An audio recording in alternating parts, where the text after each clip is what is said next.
Տիկին Բադալյան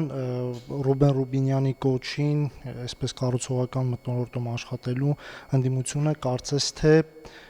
այլևս Չակերտով որ ասած չի ձգում։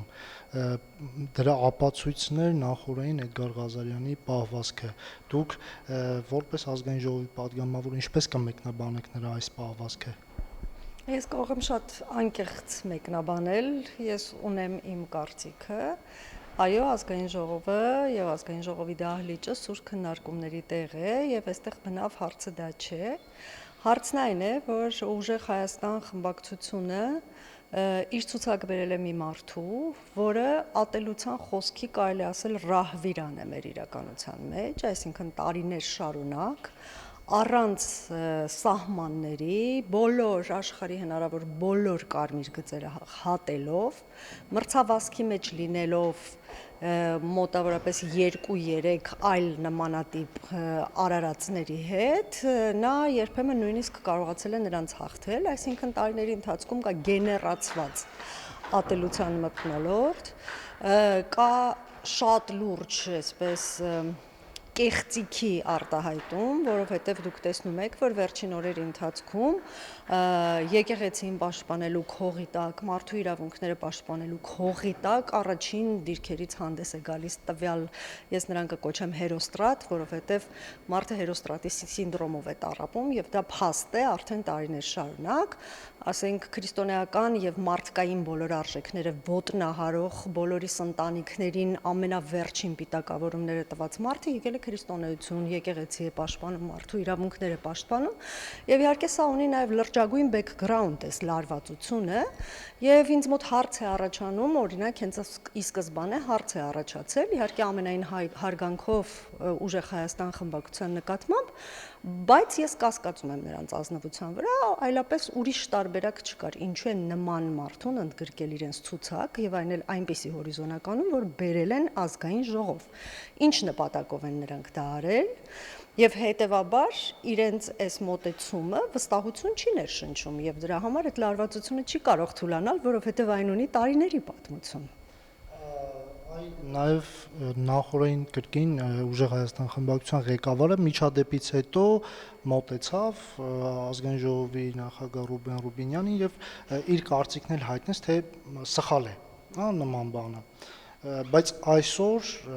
ի պատասխան Ռուբեն Ռուբինյանի հարցին ինչ որ մեկնաբանման առումով նա ասաց, որ անելիք կամ ասելիք չունի այս առումով։ Այս երևույթը ինչպես կմեկնաբանեք։ Խնդրեմ կրկին էլի իմ տարբերակը, անկախ նրանից մարդիկ ինձ հետ համաձայն են թե համաձայն չեն, կա երկու տարբերակ։ Կամ Ուժեղ Հայաստան խմբակցությունը կամ դաշինքը նման վարքագծով մարդուն իր շարքեր ընդգրկել է պարտադրված եւ այս բոլոր մոտեցումները հակասում են իր աշխարհայացքին եւ պատկերացումներին, ինչը հուսով եմ այդպես է, որովհետեւ չեմ ուզում վերջնականորեն հիասթափվել մարդկանցից, որոնք որ եկել են այն մտադրությամբ, որ կառուցողական քննարկումներ ծավալեն ազգային ժողովում ի նպաստ Հայաստանի Հանրապետության եւ կարծես թե ժամանակ առ ժամանակ այդպես էլ ստացվում է այս օրերի ընթացքում։ Կամ նրանք պարտադրված են եղել, ես չգիտեմ ում կողմից, եւ հիմա կրակն են ընկել այդ իրենց որոշման ձեռքը, կամ իրենք իրապես կեղծավորություն են անում եւ փորձում են հանդես գալ այն դիրքերից, բայց իրենց հոգեհարազատ է ավելի շատ այն ատելության մթնոլորտը, այն ատելություն գեներացնող այդ խմբավորման մի մասնիկին բերել եւ մտցնել ազգային ժողով։ Այդ երկու տարբերակն է, ես այստեղ երրորդ տարբերակ չեմ տեսնում եւ կարծում եմ, որ երկուսն էլ խնդրեմ է Հայաստան Ուժեղ Հայաստան դաշինքի համար եւ այս իմաստով եթե իրենց թվացել է, որ կամ դիտմամբ են բերել, որ իմանալով, որ կա այդ լարվածությունը, այդ ատելություն գեներացրած մարդու նկատմամբ դիտմամբ են բերել, որպեսզի իրենք իրապես անընդհատ լարված պահեն ազգային ժողովի մթնոլորտը, հետևաբար երկու տարբերակն էլ իրենց ձեռնտու չէ, բայց երկու տարբերակով էլ իրենք մեզ հետ մրցակցելու պոտենցիալ չունեն։ Եվ թերևս վերջին հարցը այս թեմայի շուրջ այս վարքագիծը շարունակվելու դեպքում հնարավոր է էթիկայի հանձնաժողով ստեղծվի եւ քննարկման դրվի Էդգար Ղազարյանի վարքագիծը, այսպես։ Էդգար Ղազարյանի կամ Հերոստրատի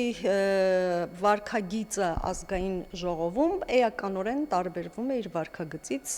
մինչ պատգամավորական գործունեությունը եւ ես այս իմաստով չգիտեմ արդյոք